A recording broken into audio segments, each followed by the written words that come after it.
So guys, मैं रवीश कुमार और मैं स्टार्ट करने वाला हूँ त्रिकोणमिति। देखो, त्रिकोणमिति का क्या महत्व होता है हमारे ज़िंदगी में, ये थोड़ा सा समझ लेते हैं। देखो, मान लो कि ये कुतुब मीनार है, ठीक। ये कुतुब मीनार है और तुम यहाँ पे खड़े हो, ओके।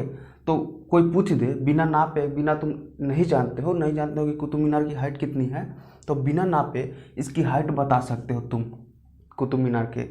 यही काम होता है त्रिकोणमिति का, ओके। अगर तुमको पता रहे आधार और इसका कर्ण पता रहेगा ना, तो तुम लंब बता सकते हो। और बहुत सारा ऐसा चीज़ है जो त्रिकोणमिति में तुम पढ़ सकते हो और अपने दैनिक जीवन में उपयोग में ला सकते हो, ओके। तो वही हम लोग त्रिकोणमिति का थोड़ा बेसिक देख लेते हैं। अगर ये वीडियो शुरू से लास्ट तक देख लेते हो तो त्रिकोणमिति में कहीं पर भी दिक्कत नहीं होगी तुम सबको, ओके। तो देखो, हम लोग त्रिकोणमिति में पहले समझ लेते हैं त्रिकोणमिति क्या है, ओके। त्रिकोणमिति क्या है, ओके।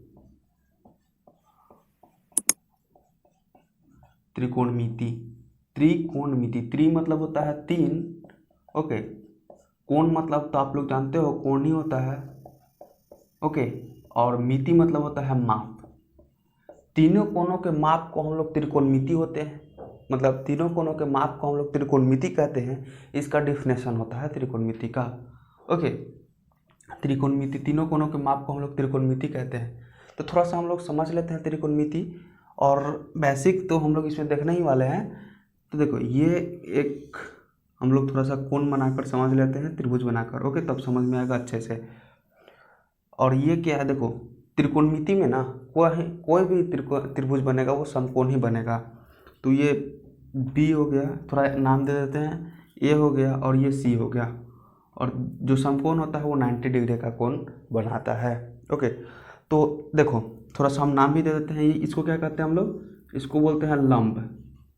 अगर तुम सबको पता होगा तो इसको लंब बोलते हैं, ओके। इसको परपेंडिकुलर बोलते हैं इंग्लिश में। इसको हम लोग बोलते हैं आधार, ओके। आप लोग लिखते चलिएगा, आधार। आधार, इसको बेस बोलते हैं इंग्लिश में। और इसको हम लोग क्या बोलते हैं, कर्ण। कर्ण, इसको इंग्लिश में हम लोग हाइपोटेनियस बोलते हैं, ओके। देखो, आधार और लंब से कर्ण हमेशा बड़ा रहता है। कहीं पे भी तुम लोग देखोगे तो आधार और लंब से कर्ण हमेशा क्या रहता है, बड़ा रहता है। मान लो कि तुमको दिया रहेगा कर्ण दिया रहेगा, आधार दिया रहेगा, तो तुमको निकालना रहेगा लंब। तो तुम कैसे निकालोगे, तो इसका भी कोई फॉर्मूला होता होगा ना। तो इसका फॉर्मूला होता है, तो देख लो क्या होता है और लिखते चलना कॉपी में। देखो, अगर ये फॉर्मूला सब पढ़ लेते हो तो प्रश्नावली 8.1 का कहीं पर भी दिक्कत नहीं करेगी त्रिकोणमिति, एनसीईआरटी का मैथ, ओके। तो लंब बराबर क्या होता है, परपेंडिकुलर मतलब क्या होता है, लंब बराबर, तो अंडर रूट होता है, अंडर रूट कर्ण स्क्वायर माइनस आधार स्क्वायर, ओके। कर्ण स्क्वायर माइनस आधार स्क्वायर, ये सब लिखते चलना कॉपी में अपने, तभी समझ में आएगा, नहीं तो समझ में नहीं आने वाला है।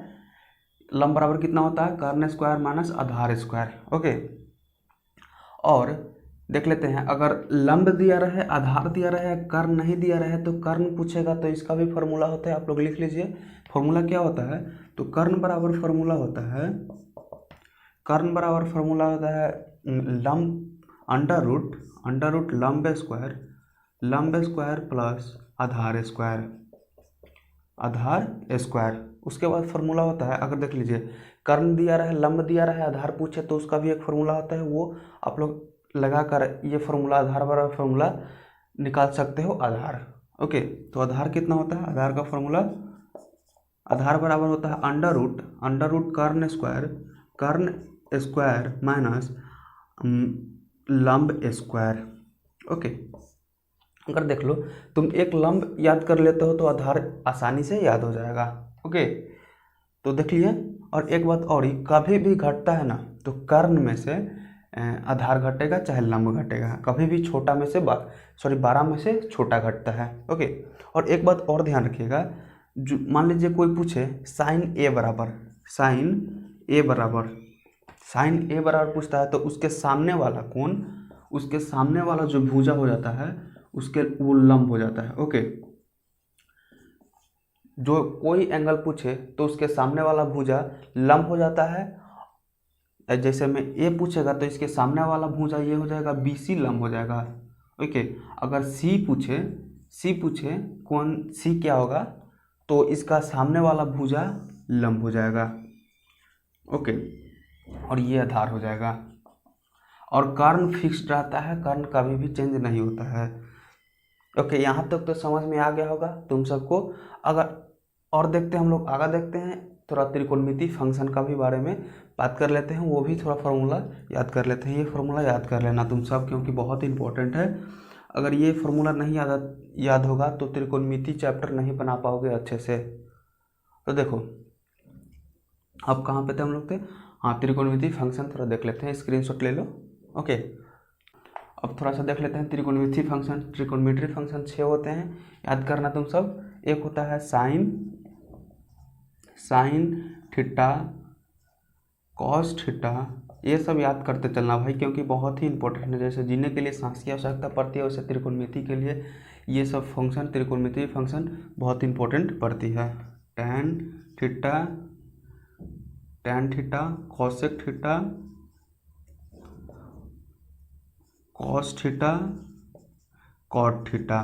ओके, कॉट थीटा इसका भी फार्मूला होता है, थोड़ा फार्मूला लिख लें तो अच्छा रहेगा, फार्मूला याद कर सकते हो तुम लोग। यहाँ पे थोड़ा सा छोटा मोटा हम लोग बना लेते हैं त्रिभुज, और उसमें थोड़ा नामकरण कर लेंगे। ये जो है समकोण है, देखो कभी भी त्रिकोणमिति में समकोण ही त्रिभुज बनता है, ये याद रखना कहीं पे भी। इसको ए मानते हैं, इसको सी, इसको बी जो है समकोण त्रिभुज है, बी जो है वो समकोण है। ओके, तो साइन थीटा बराबर होता है, याद रखना तुम सब, साइन थीटा बराबर होता है लंब बटा कर्ण। ओके, लंब बटा कर्ण होता है, लंब बटा कर्ण। तो लंब कौन है, लंब है ये, तो BC बटा कर्ण कौन है, तो कर्ण ये है, तो AB AC, BC बटा AC। अगर ऐसे याद नहीं होता है तो ऐसे भी याद कर लोगे तो अच्छा रहेगा। ओके, ये दोनों सेम है। कॉस थीटा बराबर होता है, क्या होता है कॉस थीटा बराबर, कमेंट करना अगर नहीं पता है तो मैं बता दे रहा हूँ। कॉस थीटा बराबर होता है आधार बटा कर्ण। ओके, आधार बटा कर्ण होता है। आधार कितना है, तो आधार है AB बटा कर्ण क्या है, वही है AC। ओके, AC है। अब टैन थीटा क्या है, टैन थीटा बराबर होता है लंब बटा आधार। ओके, लंब बटा आधार होता है। लंब कितना है, तो लंब दिया है BC, लंब है BC, और आधार क्या है, आधार है AB। याद करना, अगर ये 3 को याद कर लेते हो ना तो ये 3 आसानी से याद हो जाएगा तुम सबको। ये इसका उल्टा होता है, साइन का उल्टा होता है कॉसेक, कॉस का उल्टा होता है कॉसेक, सेक, यहाँ पे थोड़ा सा मिस्टेक हो गया है, सेक होगा यहाँ पे। कॉस का उल्टा होता है सेक, और टैन का उल्टा होता है कॉट। ओके, तो ये फार्मूला तुम सब बना लेना, नहीं तो मैं बता दे रहा हूँ क्या होता है। तो कॉसेक थीटा बराबर होता है कर्ण बटा लंब, ये चेंज हो जाएगा, साइन का उल्टा हो जाएगा, ठीक ना। साइन का जो फार्मूला है लंब बटा कर्ण, तो यहाँ पे कॉसेक का फार्मूला हो जाएगा कर्ण बटा लंब। ओके, तो क्या है AC बटा BC। और दूसरा देखते हैं कॉसेक बराबर क्या होगा, कॉसेक थीटा का फार्मूला क्या होगा, कॉस को चेंज करते हैं तो क्या होगा, कर्ण बटा आधार हो जाएगा। तो कर्ण कितना है, कर्ण है AC, आधार कितना है AB। और कॉट थीटा, देखो कॉट क्या चीज़ में चेंज होगा, कॉट चेंज होगा टैन में, टैन चेंज होगा कॉट में। तो टैन थीटा देखो लंब बटा आधार, तो कॉट क्या हो जाएगा, आधार बटा लंब। ओके, आधार क्या है, देखो आधार है AB, और लंब कौन है BC, AB बटा BC। ये सब फॉर्मूला याद करना, तभी तुमसे क्वेश्चन बन पाएगा। ओके, तो देखो ये सब स्क्रीनशॉट ले लो, नहीं तो कॉपी में लिख लो, क्योंकि अब हम